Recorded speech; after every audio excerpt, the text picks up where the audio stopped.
Prepare your voice.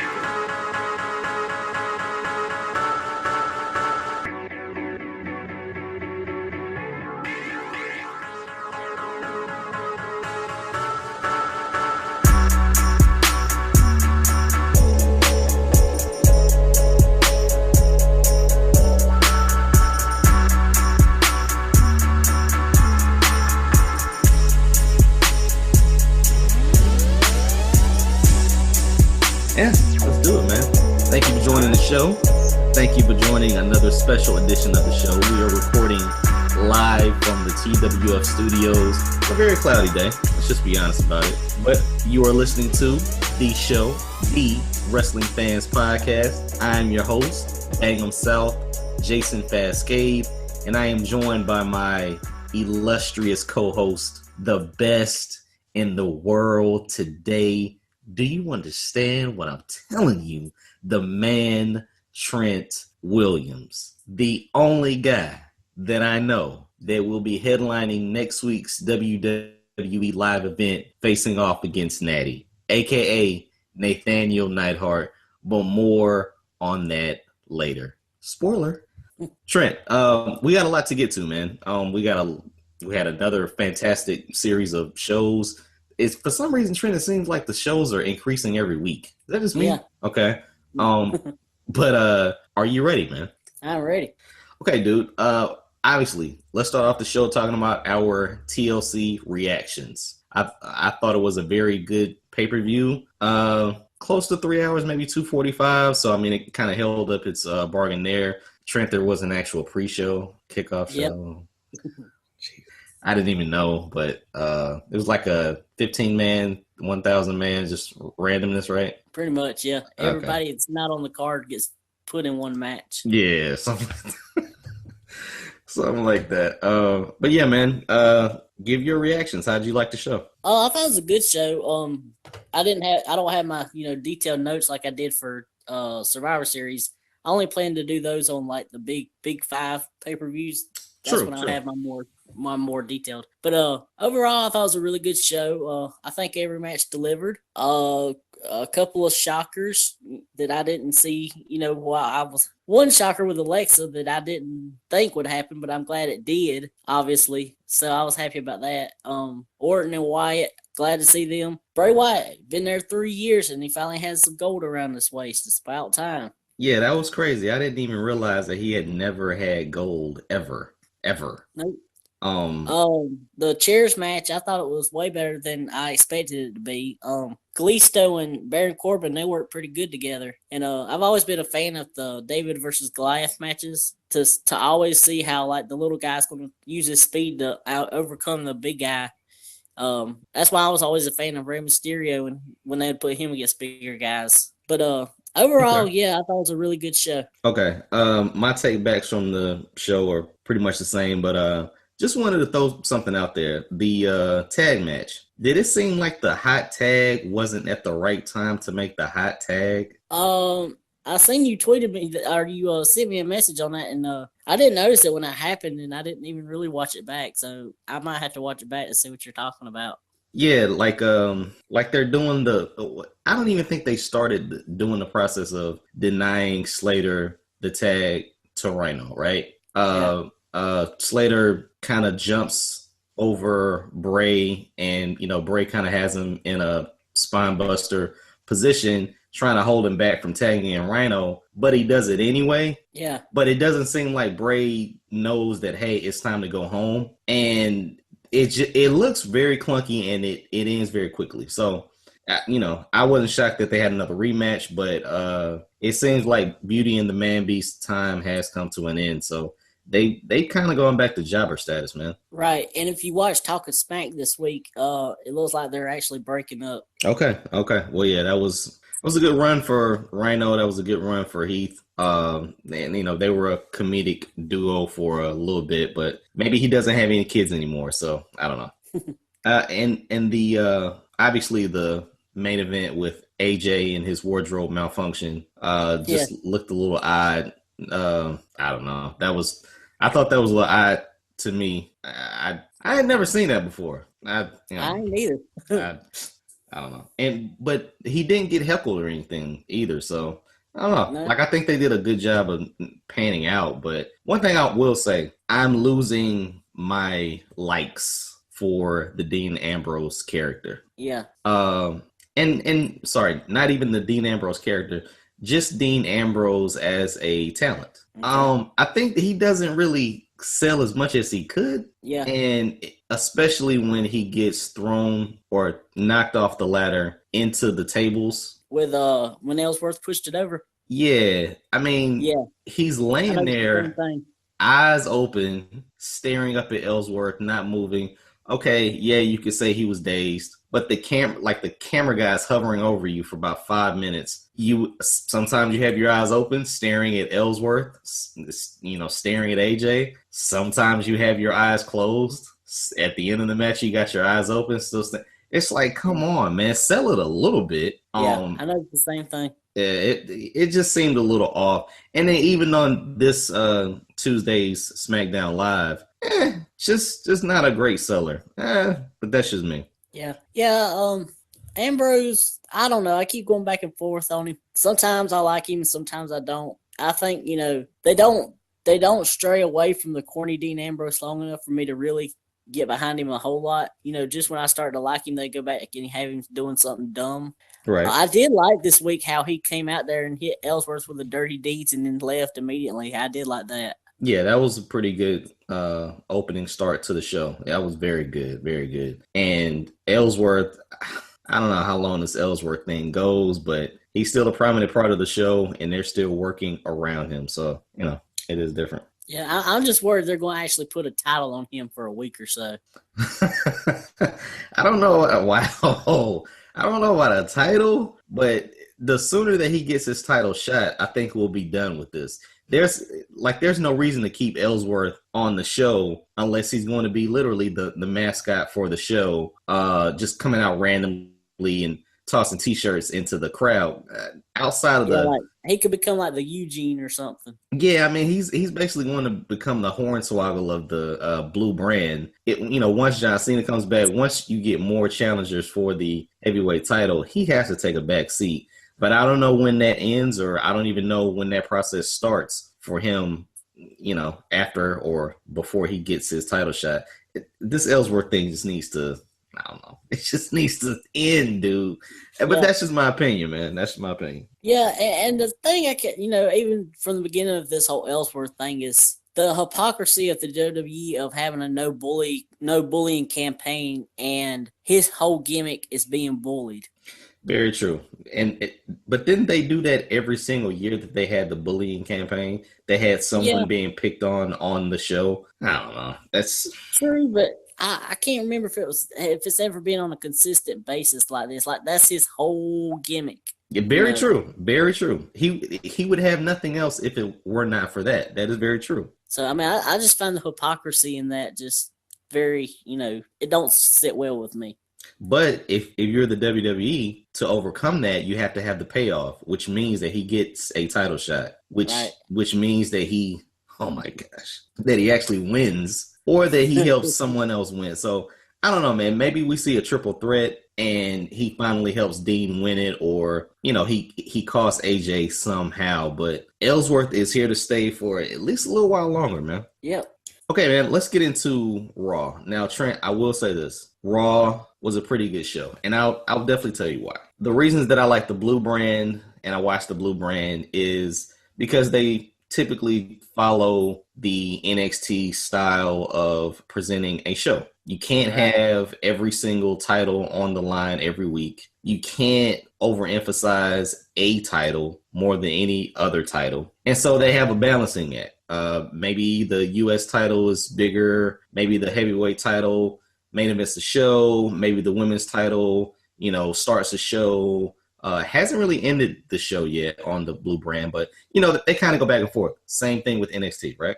Right. So Raw is getting into that mold where, okay, we're going to keep our heavyweight title hot, but we're going to give you bigger segments earlier in the show, maybe in the 9 o'clock hour. And then we're going to emphasize our tag team division, but promo that for next week. So that might be the big idea or the big concept for next week. And then we get to end the show with the women, and not in a traditional, hey, they're going to headline the show, they're going to main event the show, or we're going to kick all of our heavyweights out of the building. They're arrested, so that's the only thing that we have left. So Right. I'm starting to like Raw a little bit more, but the Blue Rain is my favorite. Let's get into Raw, man. I think this week I feel like I enjoyed Raw a little bit more. I thought it was a little bit of a better show this week. I would have to agree. Only because we came off of TLC. Maybe we're starting brand new feuds going into the Blue Brand show on Tuesday. But, you know, this, honestly, man, Raw was a shocker. Like, Raw was undoubtedly the better show, but you didn't expect it. They just put a total show together. Yep. So where do we start off first, man? I guess we better start off at the beginning with Jericho and KO. Well, KO and Rollins. All right. This was very Rollins, good, right? Yeah. Rollins, his promos, they kind of bore me. I just don't get they're just Well, here's the thing.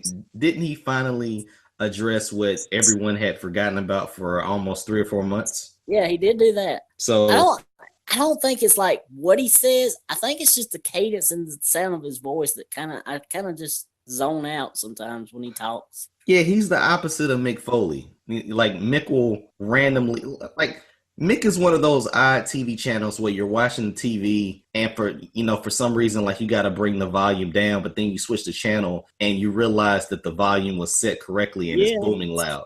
So, so Seth Rollins is almost the opposite of that. You know, he's not monotone as Randy Orton, but like I said before, man, I think it's a part of his promo where he finally gets it and he knows people are paying attention, or something in his ear is saying, project this more, speak more aggressively, and he gets that way. But until he gets that way, man, it's hard to, follow him. I kind of zone out sometimes. Yeah, it is kind of hard to listen to him, especially when he had that title reign. If he didn't start off the show like that, it was crazy. I'm surprised that they're still going with this whole Jericho Owens thing. I thought they would have got back together. I thought it would have been some kind of big elaborate plan between the two. So I'm wondering if it's still going to be an elaborate plan or if this is really the breakup between those two. Well, right now you have 4 people in the heavyweight conversation. Sooner or later, we're going to transition from Seth Rollins to Triple H.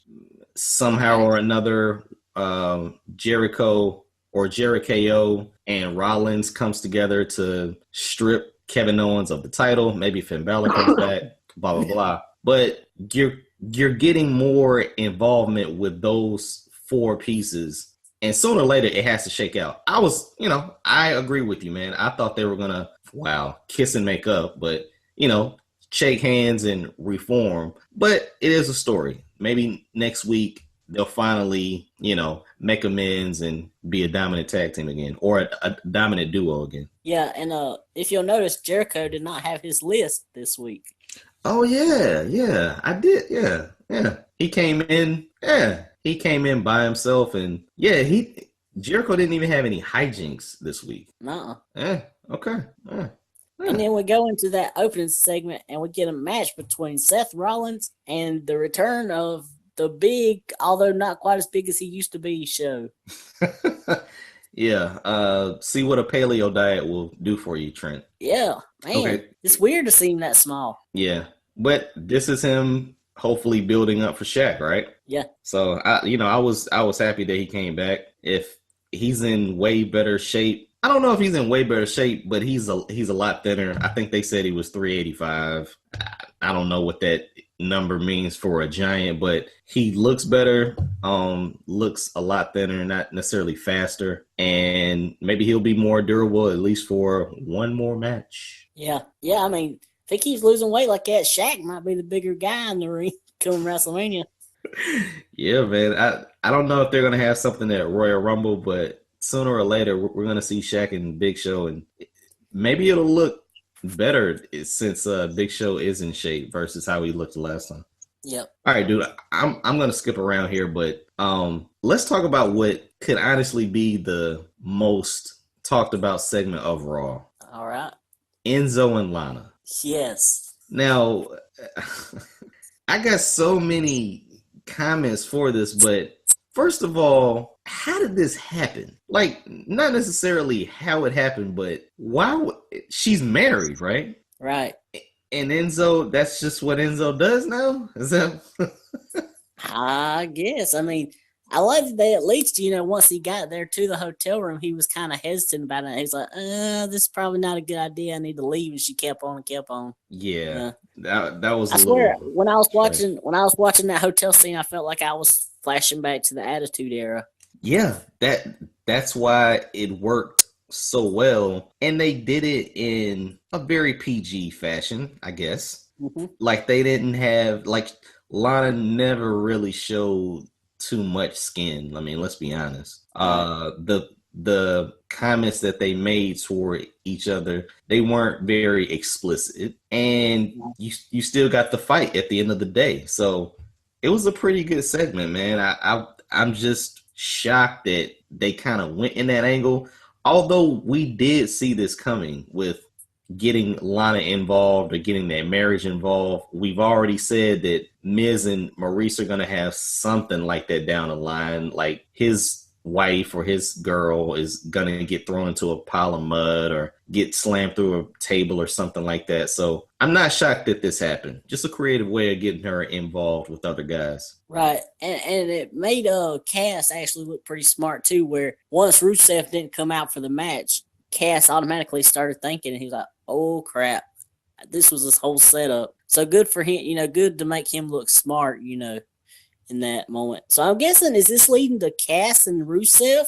That's the big question. That's the big question. Where do you go with this? And are you still keeping Cass and Enzo a tag team? Or is Enzo the mascot or the logo or the face, just the talker? Yeah. I guess I think he just needs to be like a manager, because Enzo in the ring, I mean, he's okay, but his strength is his mic work. He's the mic, he's the mouth, the mouth, and Enzo is the brawn and the gets business took care of. Cass is the brawn. Yeah. Right. I mean, I totally agree with you. It's just a weird combination to have a feud with Rusev and Cass when Enzo is kind of the culprit of all this. Right. But I guess what they could do is, like, after this beatdown, say Enzo's injured or something, and Big Cass takes his, sticking up for his buddy or something. True. And when is the Roadblock End of the Line pay-per-view? Terrible name, by the way. It's a week from this Sunday. Okay. All right. Well, so,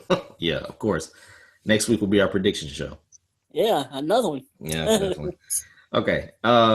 But yeah, man, that was a pretty good spot on Raw. And then I also like the part in that where Enzo's waiting for the Uber driver and Ric Flair pulls up and Flair lets him use his limo. That was gold. That was gold, man. That whole segment right there was gold. It just seemed, first of all, it seemed natural. Yeah. It didn't really seem scripted. Enzo doesn't know how to do a woo. No. I mean, it seemed like it just happened. Like, oh, he just showed up. Do you mind? You like, yeah, go ahead. So great. I liked everything about it. Plus, and if anybody knows anything about meeting a hot Russian blonde in a hotel room, I'm sure it's the Nature Boy. Very, very, very true. Plus, we got Ric Flair actually entering the arena, not necessarily just coming out to his music or he just shows up backstage. Like, you actually see him arriving. You had heard Seth Rollins call out Triple H. Maybe you thought it was Triple H. So there was some kind of a curiosity as to who was in the limo, and that was a good segment. Yep. All right, dude. Let's get to what Ric Flair came there for. All right. Now, let me ask you this, and let's just go ahead and get into it now, man. A couple of weeks ago, I realized that you have a bias for beautiful women. Yes. We've spoken about this before, but I want to address this again. Is Charlotte hot? Oh. This week, she came out with all black, I think, like, tight, not tights, but like, the little jegging tight pants, heels. Is Charlotte hot? Once again, I think I've said it before. She's one of them where if you look at her in a certain light, she's pretty attractive. Then if you look at her in another certain light, or she's making a certain facial expression, she's not. Okay, so we're not even going to discuss the mole anymore. It's just she's a 40-footer. That's just what she is? Yeah. Okay, all right, that's fine. Next, because we're gonna go down this list, and we can start with the easy ones, but let's just stay with Raw. Sasha Banks, hot or not? And here's the thing. I'll give her a 6 out of 10. A 6 out of 10. Here's the thing. Mercedes, I think she went by the first Sasha Banks incarnation, if that's a word, when she was in NXT. Thought she was very cute. Very, very cute. But once I've seen her weave fall off 7 times, it's over. I'm done with it. Yeah, that hair kind of messing her up a little bit. In that, yeah. I've told you I have a fondness for chicks with glasses. So me too. Like she maybe gets a 6.5 with the glasses, but yeah, I'm going 6. All right, now this one is pretty easy. Just want to see if you're paying attention at home. Wow, you sprung all this up on me all of a sudden. I like this segment of the show. Let's do it. Bailey, hot or not? I'm going to say hot. There's something. My daddy keeps asking me about this every week. He said she's not that pretty. I said, yeah, but there's something about her that's just really attractive. I can't figure out what it is. Okay, there's something about her. I think it's more personality that makes her attractive than her actual looks. Wow, you're going personality? Like she's not a cute person, but she has a great heart? Like, is that where you're going with this? Yeah, sort of. She's got a nice backside too. Okay, thank you. Welcome to the show, Trent. Welcome to the show. Okay, no, I figured that's what it was. All right, now this one is for me. I don't really you don't even have to chime in. Nia Jax, hot or not? Let's be honest, she is on the light and fluffy side, but the before pictures when she was a plus size model, very, very cute. I will say that. I don't think Nia Jax is in her 21s, so just kind of barring that. Renee, with Nia, she does have a pretty face, but the thing is, I've never really seen her outside of her wrestling gear. Oh well, like I said, she was a plus size model, right? Obviously when those photos out, yeah, obviously when she was just Rock's niece or cousin or whatever. I mean, she was a plus size model. Obviously, there's pictures of her before kids and after kids or whatever. But I mean, she deserved to be a plus size model. She was very cute. So I saw those pictures, just like you've seen a dozen Alexa Bliss booty pics and Eva Marie pictures. So I just have the opportunity to browse them, and she's pretty cute. Yeah. Are we ready to move on? Yeah. All right. Renee Young. Yes. Now. And let's be honest, man. We'll talk about Total Divas, but Renee Young on Total Divas this past week. Yes, Renee Young all the time. Renee Young. Hashtag Renee Young all the time. She's one of them that I always talk about, the cute girl, the cute girl next door girl. She's on that side of the fence for me. Well. And let me ask you this, man, because we're going through this list, and we haven't even went to the blue brand yet. We'll get to the blue brand later, but we still got NXT too. Who we got on NXT? We got a couple of girls on NXT. Okay, all right, yeah, we do got, we got a couple of girls. Okay, here's the thing, man.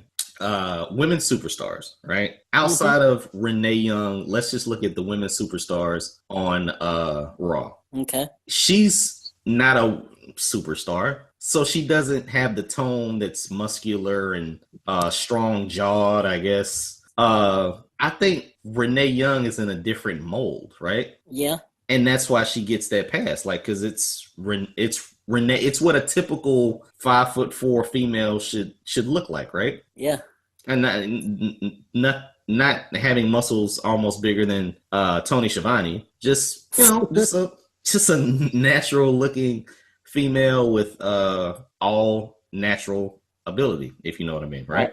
She works out a little bit. I mean, she's got a little bit of muscle to her. No, listen.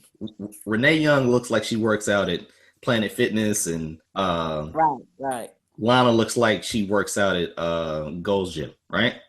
Yeah. So there is a little difference here. I didn't want to get sidetracked, but the last one, Lana hot or not, and a big question on her enhancements. I'll say she's hot, but overrated hot. People overrated her hotness. How so? Well, I think she's attractive, but I don't think she's quite as attractive as a lot of people make her out to be. How so? I don't know. I just like other girls better. Okay, here's the thing. A couple of weeks ago, when they had the Total Divas episode and she was getting trained by Nattie, did she have a natural look to her? And then this past week, did she have an enhanced look to her? If you know what I mean? Yeah. I didn't really notice because really that segment with Natalya and her. Yeah. I couldn't pay attention to anything because I was pissed off at Natalya the way she was treating her. More on that later. Let's do it. Okay. All right. So I digressed, but we'll get to the rest of the Blue Brand ladies. And I obviously didn't. We forgot two of the red brand. Well, I didn't include Daniel Brooke because men aren't hot. Who did I miss though? Foxy. Oh, listen, more on Foxy later to come. We got a lot of show to get to, man. So let's get back to Raw. All right. Okay, dude, the women ended the show. It's so refreshing to see how comfortable Charlotte is in front of the camera this time around versus like 6 months ago, 4 months ago. Right. It just seemed like everything came natural to her when she set the scene up to almost seem like she was going to apologize and then still figuratively kicked Rick in the cojones, you know? Right. Yeah. This promo that she cut, as well as the beat down on Sasha afterwards, made me change my end of the year award thing that I was doing. Made me put her a little bit higher in some stuff than I originally had her. Okay. I thought she was perfect. Like, she has the role of being a complete bitch right down to the T. Very She's true. perfect. Very true, man. Very true. Very fast learner. I mean, if you think about Charlotte, she ain't been around that long, and as good as she is, I mean, she's a really, really fast learner. Heck no. And even when she was in NXT, I don't really think they gave her promo time, and she definitely didn't have it as a heel. Right. So yeah, Charlotte is definitely growing leaps and bounds. I don't know if it worked that she ended the show because this was, the end of the show. So you got to pay attention to what she's gonna say since it's almost 11 o'clock. But dude, she showed improvement, man. Yeah. I think it was last week I said that I was tired of this feud. Well, after what happened, with this promo, I'm back into this feud now. I'm ready to see this Iron Man match or Iron Woman match. Yeah, they're gonna have a battle at Roadblock, end of the line, horrible name, for a 30-minute Iron Woman match, right? Right. Okay. That should be very interesting, man. I don't think they'll headline this time though. The main event's Roman and Owens. They might. They could with that soft, predictable men's match. But I don't know. Maybe they'll co-main event. How about that? Yeah. And well, I guess we'll get on our predictions later. But do you see Charlotte winning the title back? Dude, listen, man. They're changing titles. Oh my gosh, they're changing titles every week, man. I mean, all these titles are like hot potatoes lately. Yeah, I mean, you can't really tell who's the face. You can't really tell who's carrying a brand. I will say this: the more that they change the titles, the more it makes their belts look like toys. Yeah. So, man, I wouldn't be shocked if she won it again. But I'll save my prediction for next week. Okay, dude. It is that time again that everyone loves to hear. The Hulu excuse. Hashtag Hulu excuse. Oh, Hulu excuse. We had 2 cruiserweight matches that were pretty good.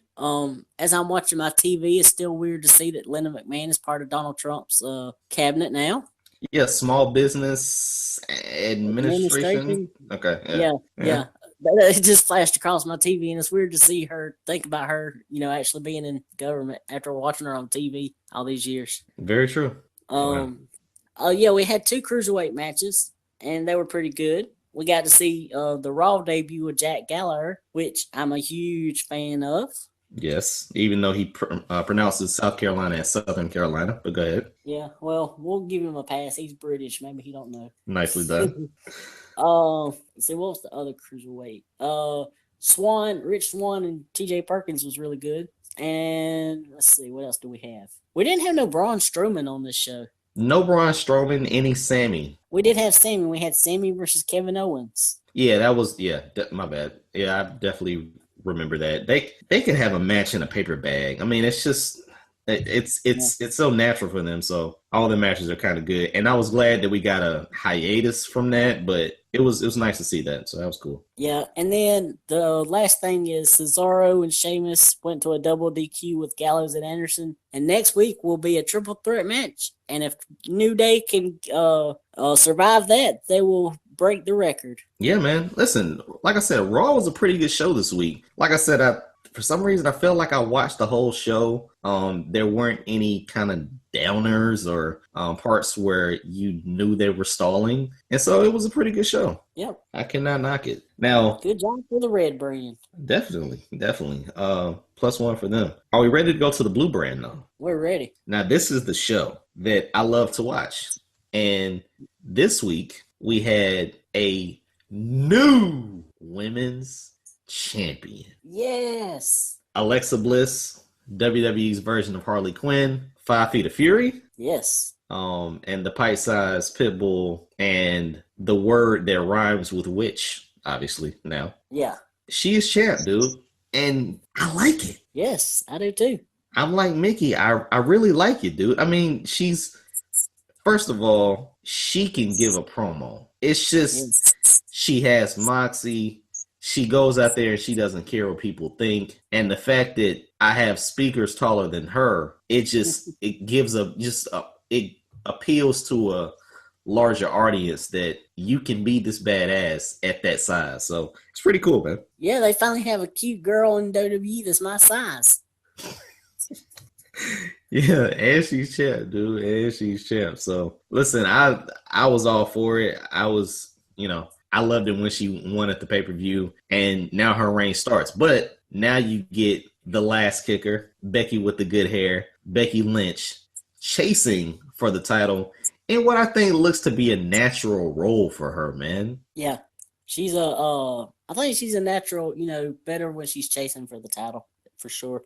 And keeping with this whole women's division, we got Carmella. I hate saying that. Carmella versus Nathaniel Neidhart. More on that later. But was it me or was Nattie a face this week? No. What are they doing with this, man? She's. I think she is the one that attacked Nikki. She's trying to act like she wouldn't, but she really was. Which is why I got blocked from her. Okay, so explain what happened.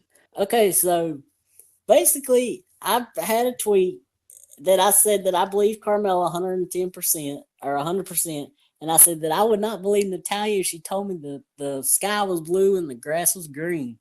And I wrote the tweet, just staying in storyline, nothing personal, and even used the little hashtag SmackDown Live. Go to bed, wake up the next morning, and I figured it out because Renee Young had retweeted something that Natalya had said or something, but it said I couldn't see it. So I go to her profile and I'm blocked.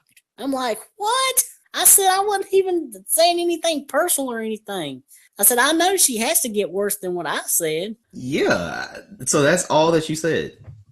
That's all I said. You didn't say that she sounds like cigarettes and whiskey. You didn't say that? No. You didn't say that when she does that yell, it sounds like she's been taking testosterone injections? No. You did not say that Jim the Anvil Neidhart actually had a son. No. And you I didn't also say didn't that, say Trent? no. And I also didn't say nothing about her stupid cat either. Oh, wow, Trent. Yeah. Are you sure that you didn't say that? I didn't say nothing about her cat. Oh, all right. So here's the thing, man. Now you've been blocked, right? Mm-hmm. How does this work? Do you get added again? Do you catfish and make another account? Or do you have no communication with Nathaniel Neidhart ever again? I'll have no communication with her. Not like I had communication with her to begin with, really. Wow. Wow. You've been officially... Listen, you can take this one of two ways. it can be a downer, which I doubt it was, or it can be a plus. Like, you were officially blocked by Smoking Whiskey, the King of Hearts, Nathaniel Neidhart. I think that deserves an applause. I was shocked, man. Like, you text me some vulgarity, I will say that. Right. But I was shocked that you would get, blocked from Nattie, dude. That's ridiculous. Yeah, I know. Man, I mean, she don't and the other tweet I said, I hope Carmella beats a confession out of Natalya that she was the one that attacked Nikki Bella. Huh. Well, listen, Trent, this obviously speaks to the fact that you are the best in the world today. You do your research. You are Nostradamus. Hashtag Trentstradamus. I'm like, did she listen to our show? Listen. And all the stuff I said? Listen, we know WWE listens to our show. Trent did at MTW3589. That's Trent. Did you get blocked, or did TWF_podcast? That's the show. Get blocked. I got blocked. Okay. All right. Well, maybe we'll do some trolling. You've never really said as many harsh things about her as I have.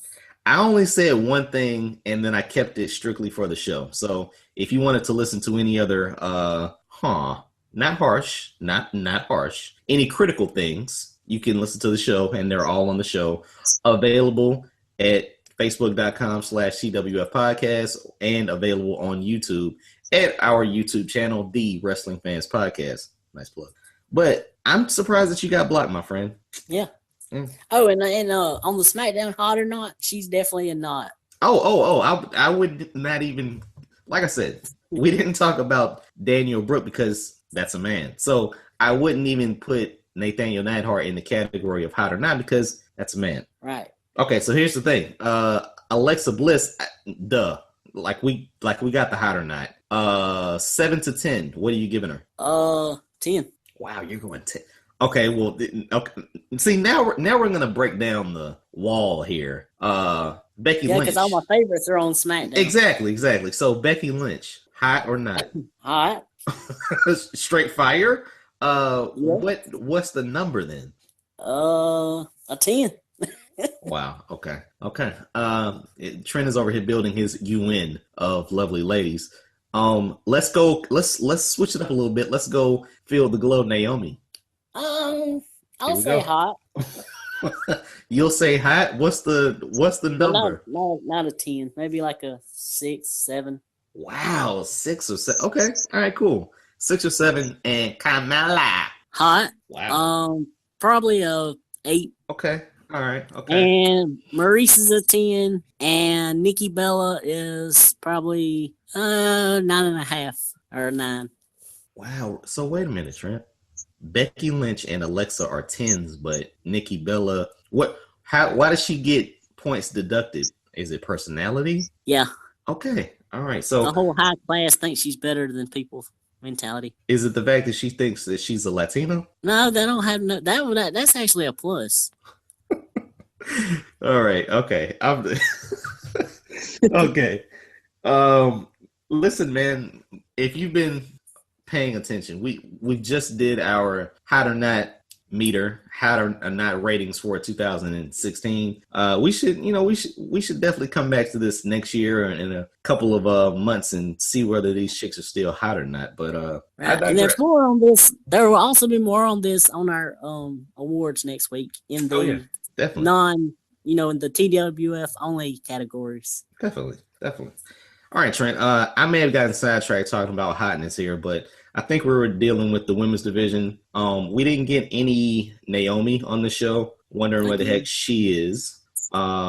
We got the champs. We got Carmella. So we got 5 of them. We got Miz going up against Dean Ambrose, but he was on Miz's show, so that was kind of a plus. Yeah. And then we get Miz and Dean Ambrose to end the show with some outside interference from Elsworth, which I don't know. At this point, it's just stick. Yeah, I mean, in that match, I was just waiting for him to come down to the ring. I said it's only a matter of time. I was surprised he ain't already out here, when it was getting, right before he actually did come out. I said, wow, I'm surprised Ellsworth hadn't got out here yet. Yeah, definitely. Okay, man.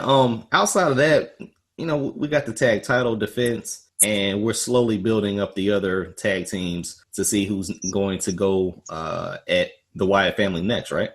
Yeah, I really hope this week was just a holding point for American Alpha, because as much as I love Breezango, they're a step down from, being at the top in the tag division on SmackDown.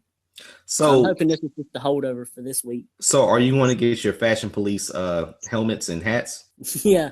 Listen, those are selling right now. If you look at the NXT show, or if even if you look at SmackDown Live, people have those hats. Yeah. I'm just saying, it is catching on. All right, man. Well, as far as the tag division, what are they doing with this Wyatt family as far as Harper? Are they teasing a breakup of Harper from them, or what are they? I'm trying to figure out what they're doing. I thought they were gonna do like the Freebird rules, but I think it's just the three of them. Like when they won the titles, they put the straps on Luke, right? Right. So I thought he's not your bodyguard. He's a member of the family, but we have yet to see Randy and Luke defend them, or Luke and Bray defend them with, Randy at ringside. So I'm thinking they're going to do this whole New Day type of thing. I think it works. This is probably one of the first times I've really been interested in the entire Wyatt family. Mm-hmm. So I think it can work. And if Luke's always going to be out there, then, they might as well make him like an integral part of the show or the actual faction. Yeah, but I mean, like, he keeps giving Orton these looks like he don't trust him or something. That's why I'm trying to figure out if this is going to lead to a Luke Harper face turn or something. Well, the one thing I was curious about did Randy join just as a holdover? Is like Eric coming back soon? Are we going to get something where they finally kick Randy out? When does Randy turn on them? Like, they keep doing these scenes or pieces of the match where no one fully trusts Randy and he's still earning their trust. And then you think Bray finally trusts Randy and he lets him finish off the kill, and all these other intricate psychological moments that help as far as the storyline. But yeah, if they were a complete family, I think they would be even more dominant, man.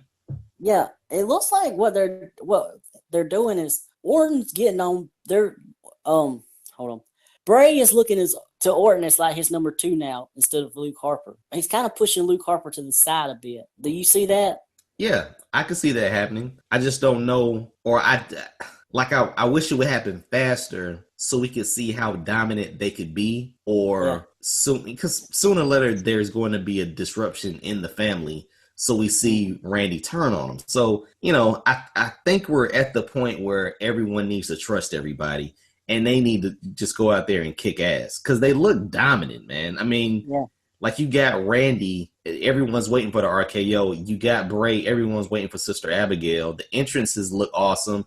They even molded their entrances together now, which it looks everything just works with that faction. So just advance it a little bit and become dominant. Right. Like, I wish, like, right now, the 3 of them, there would be no dissension whatsoever, and let this ride out for maybe 6 months or so, and then start the, breaking up a little bit.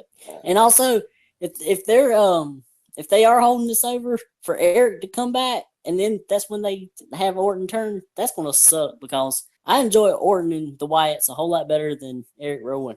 I definitely agree with you on that point. I don't... Even though Orton don't have a long beard. Orton, I don't know, man. Orton needs to, I don't know what Orton, maybe Orton needs to grow his hair out or something. Yeah. Orton needs to do something. I don't know. But another thing I found weird is, like, Orton is like a main event guy. Like, he's a former multi-time world champion. And it's weird to kind of see him in like a secondary position to Bray Wyatt, where he's Bray Wyatt's, little minion or whatever. Well, that's the thing, man. I think that's what makes them dominant in the tag division. Yeah. If we're 6 months off from any dissension or him turning on Bray, at least be dominant. It at least be a tag team that's a formidable tag team where you literally have a different types of Brothers of Destruction type thing. If they're a family, then they're brothers, I guess. And you got Randy and Bray on a SmackDown live show where you can have some outstanding tag matches, but in the end, you give it to your stars, like your real main event stars, which are Randy and Bray. Yeah. I just think they need to ride this wave, become hugely successful, start dressing like a little bit more, my gosh. Yeah. And then, just dominate, man. They also need a better tag team finisher. That whole Abigail into RKO this week didn't really flow that good. Nah. If they get one going, which I don't know how you could, I don't know. Like, every time that they end the match, like, it's not a double team move. Like, it's always one of them in the ring. Like, they really don't even have a double team aspect, really. Like, No. So if one of them gets the pin, I mean, that's kind of how it works, I guess. Yep. All right, man. We got the main event covered. We got our tag teams covered. We got the women covered. I think we're pretty much done with the Blue Brand, right? I believe so. Let's head over to NXT. Let's go ahead and do that. All right. Obviously, we saw Shinsuke recapture the title after losing it. 3 weeks ago? 2 weeks ago? 2 weeks ago, I think. 2 weeks ago. Okay. 2 or 3. Yeah, it ain't been too long. Nah, hasn't been long at all. He won it in Osaka at a live event. Didn't really look like a house show. Didn't really look like a big show like I think they had when Finn won it. Right. It looked very smoky. Like, I don't know. Just yeah. Looked very house showish. But they also get a rematch, or they're also doing a rematch. Joe gets his rematch. This time it'll be in a cage. In Australia, my friend. So I'm all for them hyping up their live events. I think that's a great thing. I think just big time matches at house shows are cool. Obviously, you want to do something for your overseas crowd, Right. This isn't Poughkeepsie, so, I mean, you want to do something. Do you think they'll play flip-flop again and give it back to Joe? No. No, I think because this is a cage match now. This is a cage match. I'm gonna no, because of what happens as far as this whole number one contender series. When I read the spoiler, babyface has to be champion for it to work right. I'm gonna go out on a limb and say I think Joe's about done in NXT. I think we might see him in the Rumble. Okay, I wouldn't knock that at all. The Royal Rumble is out of San Antonio, right? Right. Okay, so no particular ties to Texas or anything. Yeah, I wouldn't be shocked to see him in the Rumble. AJ came in the Rumble and kind of started his main roster spark from there. So, yeah, I think that could be cool. And you said that you got some spoilers for the number one contendership, but is this like a tourney that's starting next week? Yeah, so basically it's going to be 4 singles matches, and the winner of those 4 singles matches will face the next week in a 4-way elimination match. And the winner of that 4-way elimination match will be the one that faces Shinsuke at NXT TakeOver San Antonio. Oh, okay. Okay, all right, cool. Yeah, very cool way of doing that. Yeah, and the qualifying matches are Ty Dillinger versus Eric Young, Elias Sampson versus Roderick Strong, Oni Lorcan versus Bobby Roode, and then Andrade Cien Almas versus Noe Jose. Okay, I can kind of see who the favorite is there. Makes sense. Yeah. All right. Okay, cool, man. So we got the heavyweight division wrapped up. I want to move over to a debut. Obviously, we saw Percy Watkins or Watson. Okay, not even doing the whole Percy Watkins. I keep saying that. It's gonna take me a while. Sorry. Percy Watson gimmick, which is cool. I think he'll. Did you remember once you seen the video? No, dude, I remember him. I remembered him before. Yeah. It was just funny that, and I even think in the montage, was Titus one of his managers or like his trainers or something? His partner. Like they were partners for a while. Yeah. They were a tag team? Yeah. Okay. Yeah, because I mean they're the exact same dude. I mean, except one doesn't dance. I don't know. But no, I did not remember him as far as quality matches, let's be honest. Oh no. Okay, just checking. But I have to wonder, like, what's he been doing since his last time on WWE TV? Like, did he get him out from? Where's he been? Like, he feels like such a random person to just all of a sudden show back up and be on commentary. And why do we need a third person on NXT commentary? Tom Phillips and Corey Graves are doing just fine. Trent, I told you, man. They're filling their quota of that third member. Yeah. I mean, that's just what it is. I'm almost shocked that he didn't sit on the right of Corey Graves, if you know what I mean. Yeah. So, I mean, if they're doing that, then cool. hopefully he develops into more of a color character. Wow, that's terrible wording. But just add something to the NXT brand by being out there. Like, I don't know if this was to reintroduce himself to the NXT audience and maybe he's making a comeback. Was he out with the ACL injury? Like, where did he come from? Why? How did he come back? I don't know. I mean, I think the last time he was on TV had to be like 2011, 2012.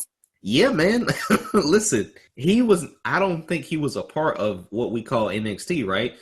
Corey even said they were NXT before NXT. So we haven't seen him in a while. I don't know anything that would have said bring Percy Watson back. Yeah. But hey, good luck for him, man. And now we get a 3-man booth. It'll probably be a 4-man booth next week and a 5-man booth after that. But we'll see. Yep. I seen something on I think it was Twitter where they said, why don't they just have every single announcer WWE has on every show? Dude, it's starting to get like that, man. Like, you don't know who are your main commentators. You don't know who the guy or gal is in the back that's going to do the interviews. You don't know who the person is that's at some external studio announcing something. I think that girl's name is Charlie, right? There's a Charlie, and then there's a Dasha, and then there's a Andrea, and they're all dark-headed short girls. Yeah, all of them. I don't know, man. Dark-haired short girls with a lot of makeup. So, but I think out of the three, I think for me personally, Dasha is the one that stands out, which is the one that for everybody that's wondering which one's that. That's the one that interviewed Regal in his office this week. Okay, wait. On NXT. Which is the one that's on Tuesday nights? Who interviews the 205 Live guys in the ring? That's Charlie, I think. That's Charlie? Okay, well, who was the... I think Andrea's the one that did the ring announcing on NXT this week. Okay, I'm all messed up. Who announced the rematch for the NXT heavyweight title? Because in my eyes, that's the skinniest one. No disrespect to anything. I think that's Charlie. Okay, I think that's Charlie. The girl that interviews the competitors on 205 Live, remember I said I thought she was very good looking, but I thought she had a little extra in the back seat and there was none. That kind of dropped me off from her. That's Dasha, I think. Dasha. Okay, and this Andrea chick is the one that's on Raw that annoys the heck out of people in the backstage area, right? I think so. Okay, so we got all the three chicks down. Too. Yeah. We got all of them down. We won't do the hot or not on those until we know who the heck they are. Well, Dasha's my favorite of the three. Okay, all right. And that's probably because I seen her live when I went to NXT, and she's pretty gorgeous live. Nicely done, Trent. Nicely done. So I got some information real quick on Mr. Percy Watson. So he was released in May of 2013. His final match was a loss in a 6-man tag match against the Shield. And since he's been gone, all they have on Wikipedia is he made an independent wrestling debut in June of 2014 and lost to Lance Hoyt, also known as Lance Archer. Once again, man, I have no idea why this dude is back. I don't know, man. Like, I'm glad they're doing something, but I don't know what's going on. Yeah, I mean, like, they're not going to do anything with Titus. Why not put him on commentary? I think he'd be perfect on commentary. Well, they already have their token black guy for Raw, so they need a token black guy. But then they're shipping him off. Listen, he's not doing anything on Raw. That press conference gimmick is over with. The he lost to Mark Henry in like a couple of seconds. Yeah, I don't know, man. He's slowly losing, and I don't know, man. Maybe he should go to NXT, or maybe, I don't know, man. I have no idea. This Percy Watson edition. The WWE are equal opportunity people, if you know what I'm saying. So maybe since unless it comes to putting the world heavyweight title on one of them. Yeah, that's not gonna. Yeah. Now that you have a McMahon in office, they want to be or they want to embrace equality. And what better way to do that than bringing a no-name, forgotten about wrestler back to the commentary booth for the first time? Yeah. And it must also be noted that Lita is done with WWE. Oh, what happened? So they changed the format of the pre-shows on Raw and SmackDown. They're instead of doing like the 30-minute or hour that they were doing, which I don't watch those. I don't watch the pre-shows for Raw or SmackDown. But they're doing like a 10-minute pre-show. And she's gone, and Jerry Lawler's off TV. I don't know if he's gone for good or what the deal is with him, but this is the first time he's been off TV since 2001. Wait. Off TV. Wasn't he off TV during that whole girlfriend scandal? That was 2001. No. What? No, man. I'm talking about his recent kerfluffle, if you will, with his girlfriend about her wanting to leave and he didn't let her leave and all this other stuff. Oh, I don't think, did he miss TV for that? I don't think he missed TV because I think he was already off the Raw commentary team, right? Okay. But yeah. But why did he get knocked off the commentary team? I think there was something else. They replaced him with Graves, didn't they?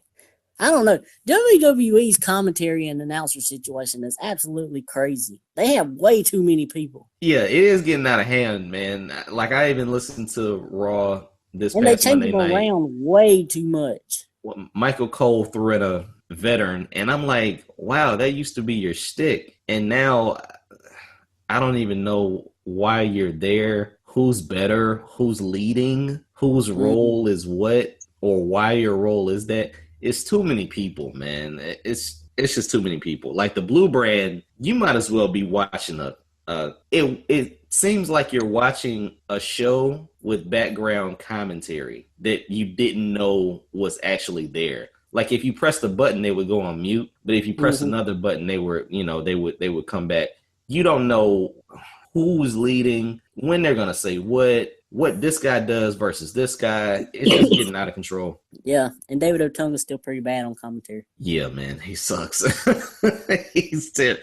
He has no reason to be out there, man. Like the Tom Phillips. Yeah. That's the guy. He's working the show. Like he's definitely working the show. I don't know. It looks the 205 Live has 3 guys. Like who do they have? Oh, Aries, yeah. Aries, yeah. But I don't think that's gonna last much longer. I think he's actually going into the wrestle. Yeah, I'm just saying, man, you're getting so many people yelling stuff at you. And I mean, maybe it works on their end. They let one guy do all the promo stuff, the hashtag Twitter stuff, the Snickers and the Make-A-Wish stuff, and that's cool. Maybe they let one guy definitely be the color guy saying all this ridiculous stuff. And then another guy, like, I don't know what you even need that third guy for. Yeah, you don't need a third guy. I mean, because a traditional commentary is the straight guy that does the play-by-play, and then the color guy that plays the sort of like the heel role. You know, there's no need for a third guy. And so when you get to that point and you add a fourth, jeez. It is ridiculous, dude. Tunga's gone, so I mean, it's just I do still love Morrow though. His stuff he says, I like it. Mamma mia! Yeah, that's definitely growing on me. I will say this. Roshi. I will say this, man. I just liked it when it was Morrow. Morrow and JBL. Yeah, Morrow and JBL. That's it. That's all I needed. You know, I don't need Tom Phillips. I feel like JBL has like toned down a little bit since he was on Raw. Like he's back to being, tolerable to listen to. Yeah, it's just the fact that maybe since you got 4 people out there, you gotta just get in when you can and not really go overboard with it. Yeah, because when him and Michael Cole are together, oh my gosh. What about that, Michael? How'd you like that, Michael? Great impersonation, by the way. Nicely done, man. Nicely done. All right, dude. We better get back to NXT. We never went down the show. Yeah, all right. So where are we? So we had the debut of Percy Watson, which I don't know why, and we went over Shinsuke winning the title. We also had another debut where one of the guys from Sanity is injured, right? Sawyer Fulton. Is he injured? Yeah, he's injured. He's injured. Sanity came out as a 3-man group. Don't know why. And then this hugely hairy guy came out, and to my surprise, everyone in the audience knew who he was. I think his name is Damo. Yeah. I was not a big follower of Damo, but clue me into who he is, man. All I know is he's a guy that's been on the UK indie scene for a while, and he's like a big dude that can do like pretty spectacular stuff, I think. Okay. Is he a good talker? I don't know. Okay. Obviously he fits in right with Sanity. He's I think another he fit in with the monster. Wyatts. Oh heck yeah, he definitely fits in with the Wyatts. Oh my gosh, yes. But with that look, with him being another monster, I guess he's gonna join Sanity pretty soon. But yeah, man, he's on the NXT brand, which was a good look for him. He just came out of nowhere and destroyed No Way Jose. No way, Jose, and they're a new faction, I guess, with the addition of Damo. Yes, so I wonder if like Fulton is out for like out of the group or what for good, or if when he comes back he'll be back with them. They had this silly part where Eric Young throws his ring jacket on the ramp and then Damo picks it up and kind of slams it down again. I don't know what's going on with that, man, but I would assume that this dude is out for a couple of months, if not longer, to where they instantly had to replace him. Yeah, I kind of wish it was Alexander Wolf that was the one that was out of the group and Sawyer Fulton was still in it. I like Sawyer Fulton's look better. I think his look fits better with Sanity. Yeah, I think the jacket works too. Yeah. But still the star of that group is Nikki. And did you see the backstage segment? Yeah, I loved it. That was good. So she's in the back just First of all, why do you leave an NXT Women's Championship belt just out? Laying around. Yeah, it's laying around. Like, how does that work? So Nikki Glencross is looking at it like it's the ring from Lord of the Rings, almost just in a trance. And Asuka just slowly comes up behind her, picks it up, and just kind of stares like, okay, all right, okay. Like that. Oh man, that stare down, that two ships passing in the night thing, that was kind of cool. Yeah, that that segment pretty much cemented that Nikki Cross is my new favorite girl in NXT. I'm a big thing for like facial expressions and stuff, like expressing a story without even having to say anything. And that segment right there, she did pretty good in it. So she's like my new favorite girl in NXT. Okay, totally agree with you on that. I can't wait for her to on the hot side too, by the way. But you like the hot and crazy though, right? Yeah. Welcome to the show. All I'm saying is I've been waiting for her to really, just go down that women's division, come out, have a match with Sanity, and with all the guys surrounding the ring, just making it a, feverish tone for the opponent in the ring. And then she wins and, maybe they do double team moves or whatever, blah, blah, blah. But it's going to be a really good look when she starts going through the women's division. Yeah. And another thing, if they do like her and Asuka is actually believable where if the guys interfere in the match, she could actually take the guys out. Right. Yeah, very true. Very true. Very true. And we have seen Nikki Glencross attack No Way Jose. Like I said, I'm just hoping maybe we get something like that where, I don't know, maybe one of the guys positions a woman superstar up and Nikki Glencross like delivers a drop kick or a powerbomb or something like that. Be kind of cool. Yeah. Yep. All right, man. I think we are done with NXT if I haven't covered everything. Oh, we got the tag division. Oh, yeah. Best part of the show, or one of the best parts of the show. Top guys, or the new top guys, hashtag I hate their name, came out. And they went through the crowd, which was a very good moment, man. But as soon as they tried to celebrate, we got the Authors of Pain, which, Trent, I will say this. Why does it sound like every time Paul Ellering speaks, I'm taken back to ancient Rome with like the dictator reading out punishment or something? I didn't get that vibe, but I got the old man get off my lawn vibe when he talks. All right, very true. And as soon as they come out, then you get people are finally starting to cheer and sing along. Oh yeah, we go that part's kind of cool.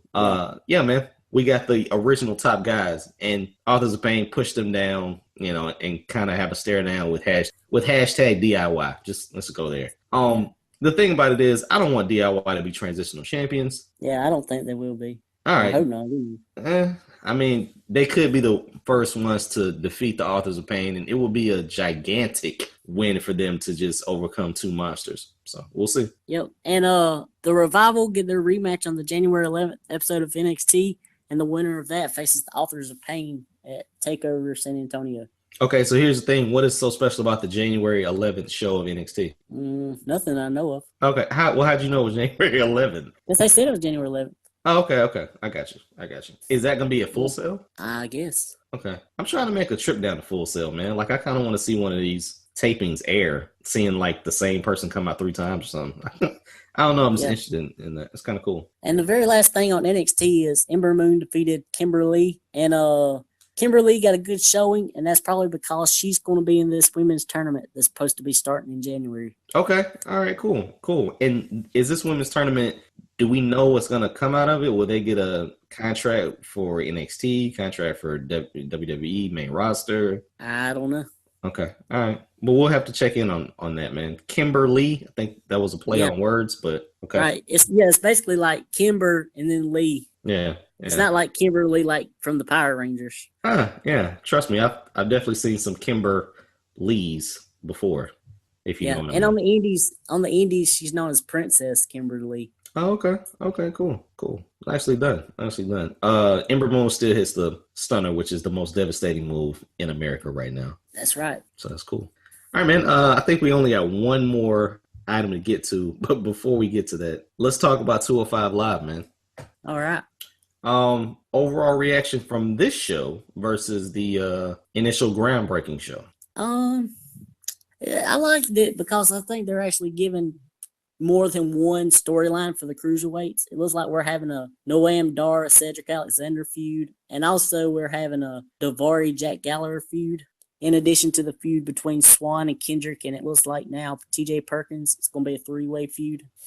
Right. So we're getting more of a show. We're actually having angles form into different directions, and we're getting more out of the competitors versus just knowing their name and hoping they're the next guy. So what I did see was your confirmation of Alicia Fox being with Cedric Alexander, and then I see Noam Dar beat Cedric. Yeah. But he dedicates it to Cedric Alexander's girl. Yeah. That was kind of cool. Do you think that a month from now, Alicia Fox will be escorting Noam Dar down to the ring?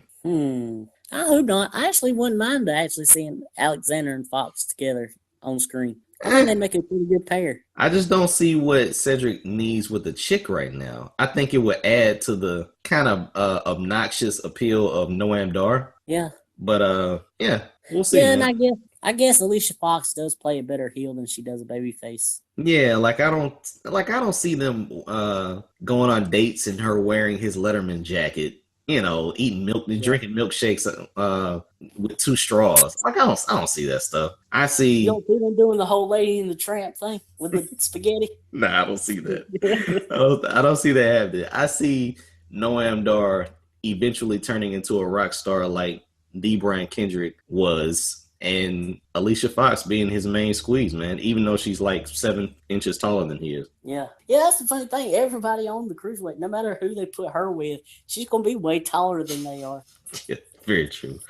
Very true. Let me ask you something about Alicia Fox. Okay. When Stacy Kiebler was around, everybody just went crazy over how her legs were and stuff, how long they were. Alicia Fox has got some long legs too. Why don't she ever get any recognition? Because she doesn't flaunt them like Stacy Kiebler did, because Stacy Kiebler had no upper body. Stacy Kiebler had a torso about the size of a laptop. I mean, she had no top whatsoever. All she was legs. And every time Alicia Fox comes out, she has these like tall, almost thigh-high, boots that kind of cover her legs. Like you never really saw her with a short skirt flaunting her legs in just heels. Like she always came out in boots. Right. Yeah, and we also don't get the amazing ring entrance like we did with Stacy Kiebler. Yeah, so, Stacy Kiebler should have put insurance on her legs. That's kind of how it worked. I mean, she had an asset and she used it to perfection, even though she, only had a torso the size of a Dell laptop. That's just what it is, man. I worked for her. I mean, she did land George Clooney for a while. Yes, she did. Hot or not though, Alicia Fox? Hot. Scale. Yeah, give me the number. I gotta hear this. Oh, probably a 9. Because of the hot and crazy? Hell yeah. Okay. I've always liked her a lot. Even when she was on Total Divas, I thought she was cute. Okay. She got a cute face. All right, cool.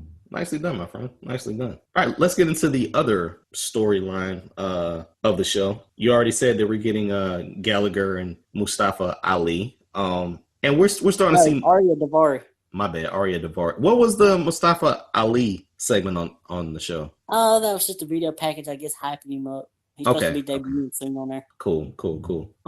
Yeah, but let's go to the main event. Don't have a problem with the main event. It was a rematch of Rich Swann and D. Brian Kendrick. One thing I want to just quickly point out, man. Listen, me and you pay too much to the show. We pay too much to the Raw brand in general. This is our outlet for expression, and we are passionate about what we express on the show. So can you tell me why, during the intro for TJ Perkins, when his video game theme comes out or whatever, on the ramp, the pixelated image of him still has him holding the title?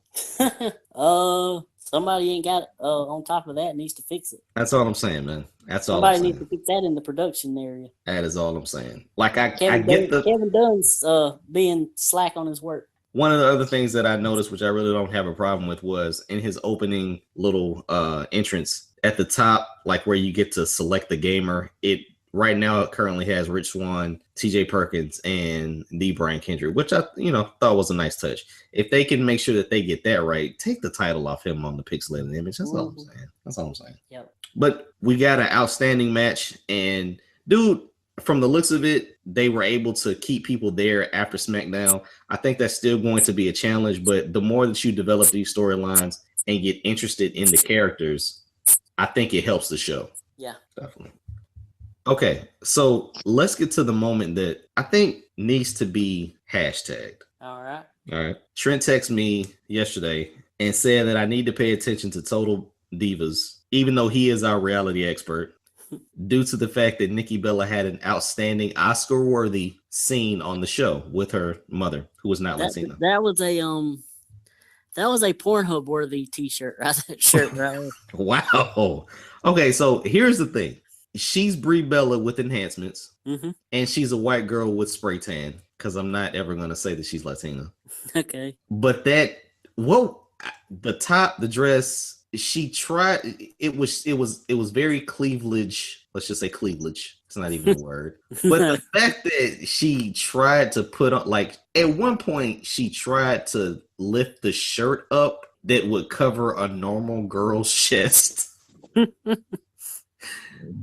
But she did what I'm going to call bionic boobs, where she $6 million manned her chest to expand and the shirt fell down. So we can still call Nikki Bella tops and bottoms, but she may be called bionic boobs for at least the rest of the year. That's all I'm saying.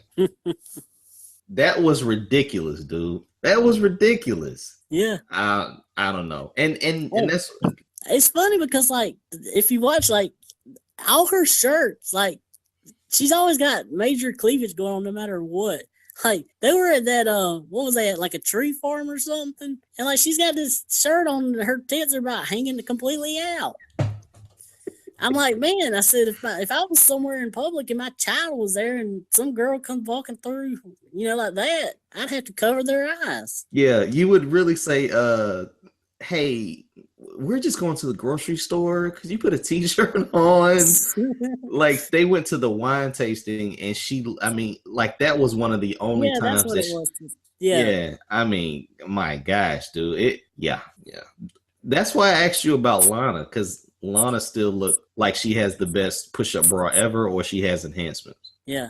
Yeah, listen, hashtag bionic boobs. That's all I'm saying. That's all I'm saying. This was also the episode, although it wasn't the episode I thought it was, where we had Maurice and Eva in the hot tub. Wasn't that a hot tub or a swimming pool? I thought you were gonna ask, wasn't it getting hot in here? That's what I thought you were gonna ask. Oh, well, it was definitely that. Yeah. Yeah, man, they were in the hot tub at Miz and Maurice's spot. Yeah, we thought it was the iguana vacation, right? Yeah. But they still look hot. Dude, the WWE is enhancement city. Let's just be honest. But there needs to be one chick, and I think it's only been AJ, that didn't get it, like, real enhancements, right? Bailey don't have them, does she? Nah, Bailey. But let's be honest. Bailey's not gonna get them. Oh my gosh! If Sasha I don't think Sasha's gonna get them. But yeah, like, really, the only chick was AJ. Yeah. Summer has them, right? I don't know. I don't think she does. Summer doesn't have them? I don't think she does. Okay, well, here's the thing. Out of the rest of the girls, who would you like to see enhancements placed on? Of the ones that don't have them?